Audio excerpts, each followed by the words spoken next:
Hello, ladies and gentlemen, and welcome to maybe one of the most longest awaited reviews of all time. Maybe until Avatar 2 comes out, but I am the new Travis Snell. Ooh, I am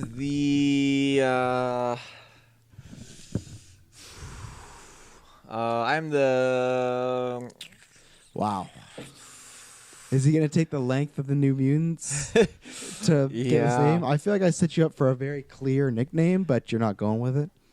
I'm the Demon Taylorfield. Sure, I was gonna say Noon. You could have been Mutant, but that flashed through my mind. So, ladies and gentlemen, just like Tenet, which go check out Tenet, we've dropped a non-spoilers review with myself and Taylor, then a spoilers review with me, Dylan, and Taylor. Lots of questions there. Obviously, it's an old movie, so lots of that. Our full thoughts. So, if you have the non-spoilers and you've seen that, then when you see the movie, go to spoilers. That's the same thing. So if you're listening to this right now, this is the non-spoilers edition. We're just going to give, a little overall of what we liked, what we didn't, a score. And then if you've seen the movie, you can go to the spoilers. The reason we split them up is just because we know a lot of people cannot see the movie yet. I had a fan listen to us right now, Garrett, one of our patrons. He's not seeing Tenet till Tuesday. So he said, I listened to your non-spoilers. I'm very excited. So that's why. Because I even know some people go, I don't listen to it. I don't want to get spoiled. That's why they're separated. So there's a clear break. And if you click on the spoilers and you don't want to be spoiled, then I can't help you. You need help. You're going to be in this asylum with the New Mutants.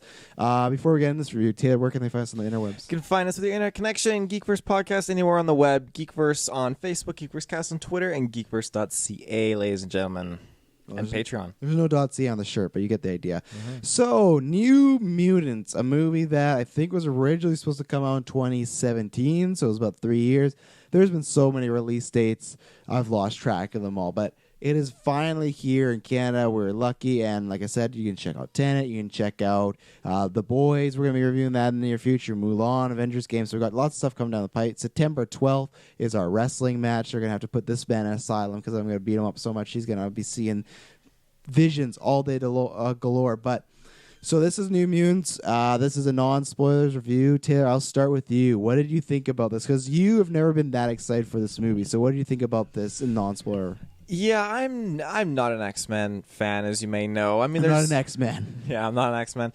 There's some X-Men movies that I do really enjoy, but I've just never been one into the whole mutants kind of idea. I've always been more into like just the superhero like Iron Man, Batman, that kind of stuff. So when this movie was announced, I thought, okay, cool, whatever. And then trailer came out, and that was like 3 years ago, and I was like, okay, whatever. I watched the trailer, and to me it just seemed like there wasn't any substance. There wasn't anything that really was pulling me in, and I can honestly say after watching this movie, I really did enjoy it, and the trailers did not do it justice. And I don't know why, if it was just the way they did these trailers, but this movie had horror elements. It had so many elements that I liked, and humor and everything, and to me it formed a great movie that is parallel, I guess you could say, to an X-Men movie. To me it didn't necessarily feel like it was an X-Men movie. It's not that I have anything against like X-Men in general, but it's just this movie it was cool because it was just a subtle alternate storyline parallel to X-Men in general, and they did it a very, very good job. I like how it was contained. I liked how it was very linear, and I liked how the horror aspects to this movie was awesome because it had me on edge a few times, and it was good. It was pretty good. Yeah, he said in the car, this over Tenet. He said Christopher Nolan sucks. Well, yeah, I hates did. I hated it. Yeah. I don't know, between the two movies, like Tenet and New Mutants, if I had to pick one to see again out of enjoyment, I'd probably pick New Mutants. But if I had to see one again to understand, I would pick Tenet. Yeah, I think that's the case for most people. So yeah, I'm a massive X-Men fan. That's my favorite Marvel property. I've been waiting for this one for a while because I love that first trailer with another brick in the wall, and it just had these creepy horror vibes. And the movie follows up on that as far as it has a little bit of Nightmare on Elm Street Dream Warriors, has a little One Flew Over the Cuckoo's Nest. I have another one that I've been trying to think about, but I've lost it. A little Shutter Island. So kind of movies that people expected, but it does hit those tones. I'd have to say, I'm pretty bummed, and the way I'm bummed is just because I want a lot more of this, and we're not going to get it, I don't think. I'd say 99% sure this is the last two. These are the new mutants and the new and only mutants. But I really like what they did here, and I loved a lot of this movie. I could say like I loved this movie, but it's not in the sense of I don't think it's like one of the best movies I've ever seen. I don't think it's one of the best comic movies I've ever seen, but I just liked a lot of the things they were doing. It has those horror vibes, so I'm a fan of that. I'm a big, massive horror fan. But the things is, it had good characters that I attached on to. There's kind of like some tropes where I'd say some like some cutouts of characters that you've seen before, some caricatures of like, okay, this is like not in this movie, but it's like that's the jock, that's the crazy one. That so it has that going on, those stereotypes. But I think eventually, as the movie goes along, you start to grow more onto these characters. There is some nice humor in there. The horror aspects are there, as far as there's like, I don't even think there's. Was there a jump scare? Like, I guess this is non-spoiler, so I guess I won't say. But if there is, it didn't feel over the top. It didn't feel like, okay, we're really trying to scare you. Mm-hmm. It was all like mental scares, messing with people's psyches, stuff like that. And then even some of the monsters and creatures they have really work. But I love a lot of things in this. I love the lore that has like little hints to things. I love the characters. That's the thing. Most part, if you know me, I'm a characters over story guy, which I know lots of people say, oh, I don't get that. But for me, it's like this story is, I won't say pretty basic, but it's you like I said, those movies like Dream Warriors, you can compare it to a lot of other horror people in a asylum or a locked area, but it's the characters and what they go on and their experiences is why I really enjoyed this, and they just take them on a fun path. And I also just like that it's just what I lean to. If you look to my favorite movies of the genre, comic book movies, The Dark Knight, Joker, Logan, Spider-Verse, maybe not so much, but those first three, maybe even Spider-Verse, who knows, it was going to mess with the world. But I like this is a contained event that's not going to destroy the world. And yeah, of course, in some movies, like, oh, eventually could destroy the world. But it's about these characters and something they're going through personally, and they're struggling, and it's unique to them. That's what I like. Anytime you have someone, I'm going to end the world, it's tough, right? I think something like an Endgame does that well because they make the stakes really feel like it. But we've seen other comic movies, other X-Men movies where, like Apocalypse, this guy's going to end the world. It's like, I don't care because it's just happened Days of Future Past. Give me something new. And yeah, I'm really bummed. I'd love to see more of this. I think the cast is good overall. The standouts to me are Maisie Williams and Anna Taylor-Joy. Anna Taylor-Joy I've been a massive fan of. You've seen The Witch, haven't you? I did. She's the main character of that as well. Is she really? Yeah. So I'd seen that before I saw Split, and I was a massive fan, still a massive fan. And again, she just steals the movie. She's fantastic. I would love somehow for her to be worked in the MCU. Probably not, but if they ever casted Magic again, that's her mutant superhero name, I would love it to be her. She did a fantastic job. And Maisie Williams really good. She has this like a minor spoiler. Maybe it's in the trailers. There's been so many, I don't know. But she has this accent, and it doesn't come off as cheesy. There's one scene where she like completely loses it, but other than that, like it feels like an actual character. It doesn't feel like someone put on an accent. Where the guy from Stranger Things sometimes felt like that was an accent. Oh yeah, when he started to talk, I was like, "Whoa, that's an accent." Well, sometimes it did feel like natural, and then other times it just felt I don't know. So the rest of the cast, I think his name's Sam Hutton. I think that guy's name. Anyway, the guy from Stranger Things, he did good. The other two I've not seen, and they were all right. The main girl, I thought she was good, but I think she was the weakest as far as the acting goes. I'd say the antagonist is good, but kind of generic. So again, it's nothing that reinvents the wheel. I just like the world. I like the experience these characters were going through, and I like these characters, and that's what bums me out because I would just love to see more of these characters continue to grow and move on, and I would love to see more of this world expand on, because I think this was like a nice sliver of the I almost said MCU of the X-Men. It reminds me a lot of Guardians when it first came out. It was very like this the MCU, and then Guardians came out like, oh, it's completely something new, and it's just I wonder what it would have been like if there was no Disney and this came, because this, if it came out, well, there's a good article, I think it was Vanity Fair put out today, or Variety. It's like looking at the history of New Mutants.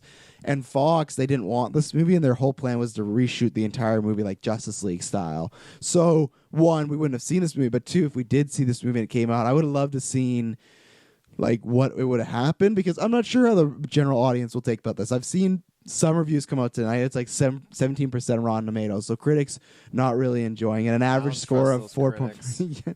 I don't know. I'm not gonna not trust them. I'm just saying that I guess they didn't like the movie. But that's what I mean. I don't think it is anything spectacular, but it's a movie that I think I'm gonna watch quite a few times. Like, it's a perfect Netflix movie. It's a perfect, like, I would add this in my Halloween slot now as well too. So I'd say the only other thing that is like a con, but it's just this was a lower budget. I do feel sometimes the effects weren't the greatest, like some powers or whatnot. They feel like it is on a not a shoestring budget, but the way Deadpool's on a budget and you couldn't feel it. If you did, it was barely.